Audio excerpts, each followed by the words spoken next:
Hi folks, Will at LR Workshop. This one's rounded off. How the hell am I going to get that off?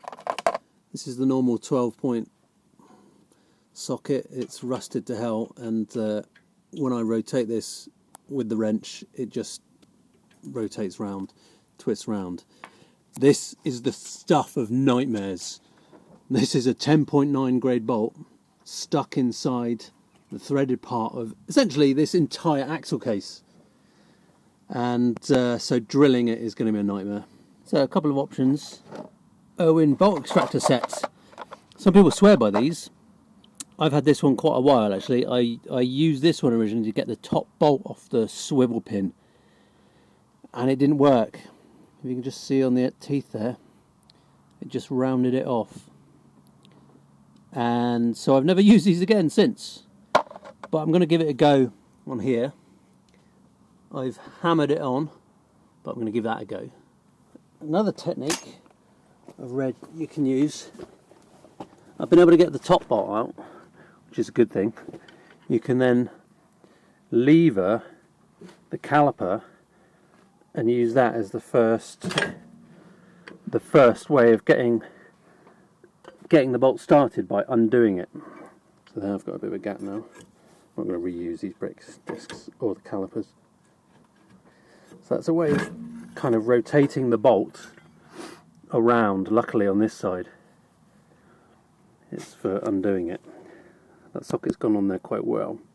Other options, you could split the caliper and then, well, could you do that? I don't know if you can split these ones actually. On the front you could split the caliper because they split down the middle here. This one you can't because it only splits on this side. So on the front you'd be able to split the caliper, take this off, and the idea being you can get the brake disc off, and then you can get access to the bolt heads on this side and drill them, potentially, or apply some heat. Another option could be sticking a nut over the top and just welding a big nut around this and into it, so then you've got a bigger socket you can put on. That's one option.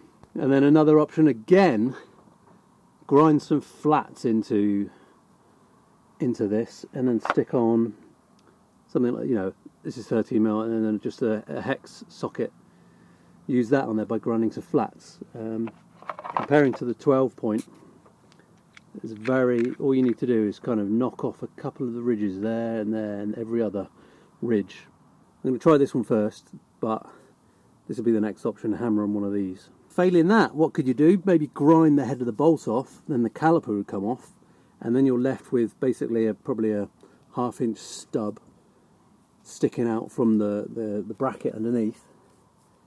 And then you could potentially get more grips or pipe wrench or something on it to rotate on the stud and get more purchase. So that's probably the last ditch attempt, is just chop the bolt head off completely. But we'll give this a go and see what happens.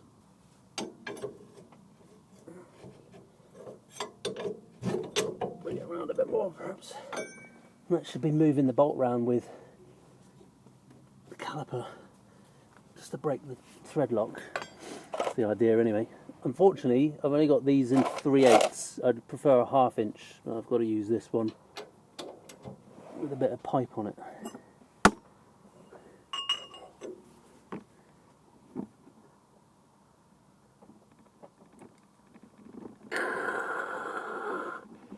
Oh, come on you bugger. That's moved a little bit.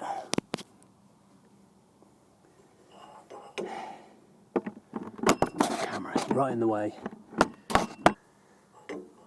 Come on.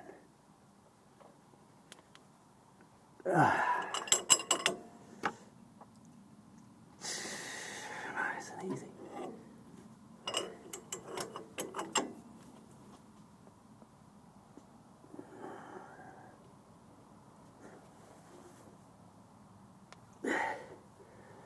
It's moving. I don't want to take it too fast because that's when you start stretching, heating it a bit. Okay, so we have loosened off a bit. The caliper's free moving, so it's coming out. Look at that spider. How long have you been living in there, mate? Now there's a gap behind the bolt head. Move the caliper that way a bit, and then try and squeeze some penetrating fluid down in there.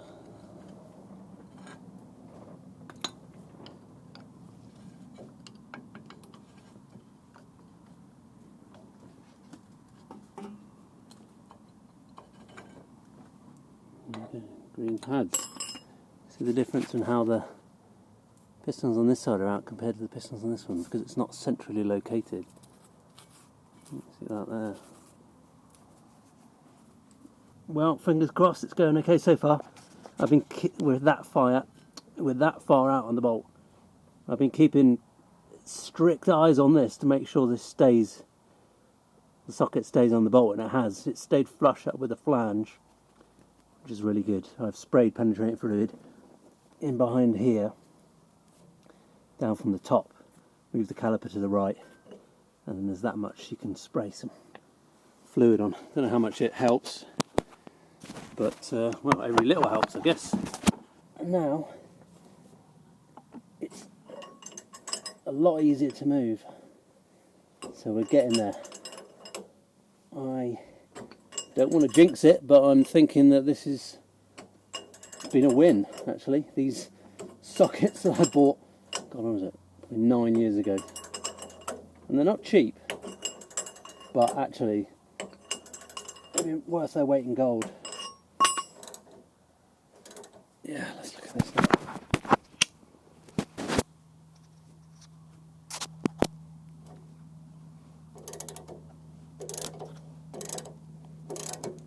Come on, you beauty. Look at that. Oh, look at that. Actually, penetrating fluid has got actually into there a bit, which is good. Thank you, Irwin Bolt Grip. That has just saved my life. What's that one then? That's a 14mm, 9/16 to 14mm in this set I had here. So I think you can buy the other ones and fill up the set, but that one's actually just had this row here when I bought it. I think it was from Halfords. In there. Brilliant. So that's one to try. I'm glad I didn't have to go to the other options, because they would have been a lot more brutal. But yeah.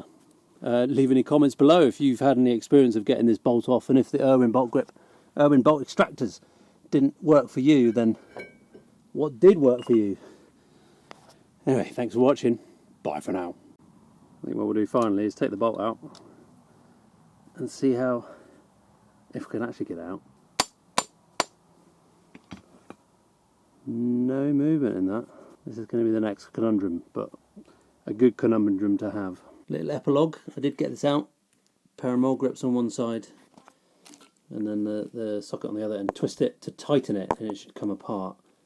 This looks, you can see where it gripped on, but it doesn't look damaged too much, which is good. All ready to be used for the next time this happens, but this is the bolt head. Fairly chewed, but it's really bit down into that, which is brilliant.